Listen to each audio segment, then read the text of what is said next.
A ver, ¿qué piensan los libertarios sobre el estado de bienestar? La respuesta parece obvia, ¿no? Una oposición total y rotunda.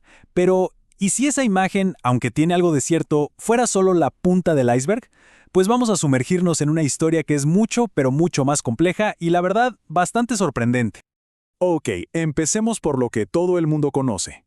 Para libertarios de línea dura, como Robert Nozick, la cosa es bastante simple. Si el Estado te quita una parte de lo que ganas, bajo amenaza para dárselo a otra persona, eso no es muy distinto a obligarte a trabajar para otros. Y bueno, este es el punto de partida del estereotipo clásico. Y claro, esta perspectiva es fundamental en el pensamiento libertario, no hay duda.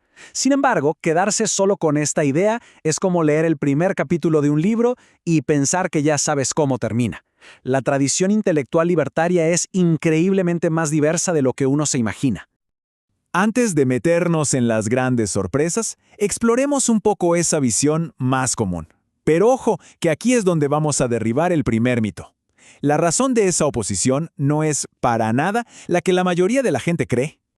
A menudo se escucha que los libertarios son darwinistas sociales, o sea que creen en una especie de supervivencia del más fuerte, donde, bueno, si eres pobre, te lo mereces. Pero la verdad es que los académicos que estudian esto coinciden. Esa acusación es simplemente un error. La oposición no nace de la indiferencia, sino de un escepticismo muy profundo sobre el poder del Estado. Entonces, para que quede claro, el punto no es que no se deba ayudar a quien lo necesita. El argumento es que el Estado es la herramienta equivocada para la tarea. La creencia es que el poder estatal, incluso cuando tiene las mejores intenciones, termina muchas veces perjudicando a la gente que supuestamente quiere ayudar, mientras que las soluciones voluntarias, las de mercado, son mucho más dinámicas y, sobre todo, respetan la dignidad de cada individuo. Ahora sí, vamos al corazón del asunto, al núcleo filosófico. Porque más allá de si las políticas son efectivas o no, hay un argumento moral, uno de principios, que es el motor de la oposición para muchísimos libertarios. Y fíjense qué interesante esto. Tenemos a dos de los pensadores más influyentes del libertarianismo llegando a la misma conclusión, pero por caminos un poquito diferentes. Por un lado, está Nozick, que te dice que usar los impuestos de alguien para ayudar a otro es tratar a esa persona como un simple medio para un fin. Y por el otro, está Rothbard, que es más directo. Tú eres dueño de ti mismo, por lo tanto eres dueño de tu trabajo, y los impuestos son básicamente una violación a esa propiedad fundamental. Pero bueno, aquí es donde la cosa se pone complicada. ¿Qué pasa cuando el respeto absoluto a la propiedad choca con algo que parece todavía más importante? Este dilema nos lleva a un experimento mental muy famoso. A ver, pensemos en esta escena. La gran mayoría de la gente diría que sí, que en un caso tan extremo, usar la fuerza para salvar una vida está justificado.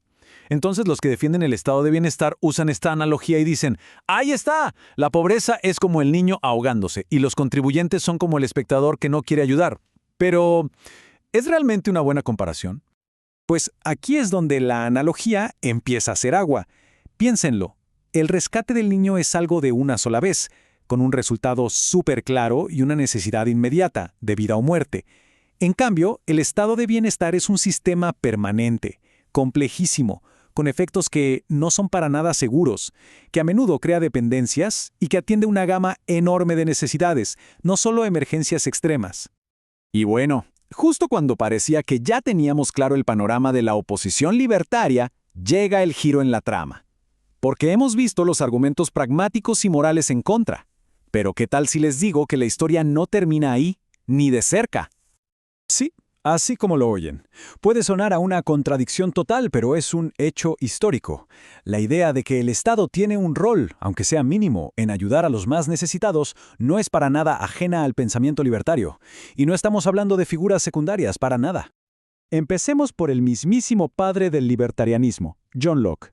Él creía que el derecho a la vida en situaciones extremas de necesidad podía generar un reclamo sobre la propiedad que a otros les sobraba.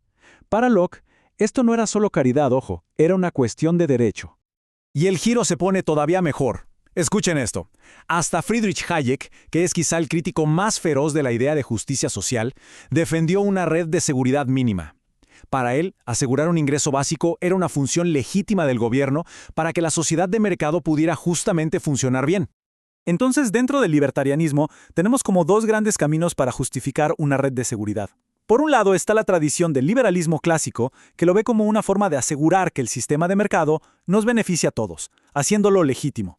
Y por el otro está el libertarianismo más estricto, que puede llegar a justificarlo como una forma de compensar injusticias históricas, como por ejemplo la apropiación original de la tierra que dejó a otros afuera. Ok. Todo este debate filosófico interno está muy interesante, pero ¿y esto en qué nos afecta? O sea, ¿por qué debería importarnos en el mundo real que algunos libertarios apoyen una red de bienestar limitada? Miren esta gráfica porque es muy reveladora de cómo funciona la política en la vida real. El gasto que se dedica a aliviar la pobreza es solo una pequeña fracción de lo que se gasta en defensa o en programas universales como las pensiones o la salud. Lo que esto sugiere es que, en la práctica, el debate filosófico sobre la ayuda directa a los pobres quizás está desenfocado del verdadero meollo del asunto. Y aquí llegamos a un punto que es clave. Para muchos libertarios, el problema no es tanto el cheque de la asistencia social, sino todas las barreras que el propio Estado crea y que mantienen a la gente en la pobreza. Pensemos en las licencias que impiden empezar un pequeño negocio, las políticas migratorias que ahogan oportunidades o la guerra contra las drogas que afecta desproporcionadamente a ciertas comunidades. Y con esto cerramos, dejando una pregunta en el aire. ¿Qué tal si al enfocarnos tanto en el estado de bienestar, nos estamos perdiendo un debate mucho más grande y fundamental, el de cómo eliminar todas esas barreras estatales que impiden que la gente pueda salir adelante por sí misma? Y esa es una conversación que va mucho más allá de las etiquetas políticas de siempre.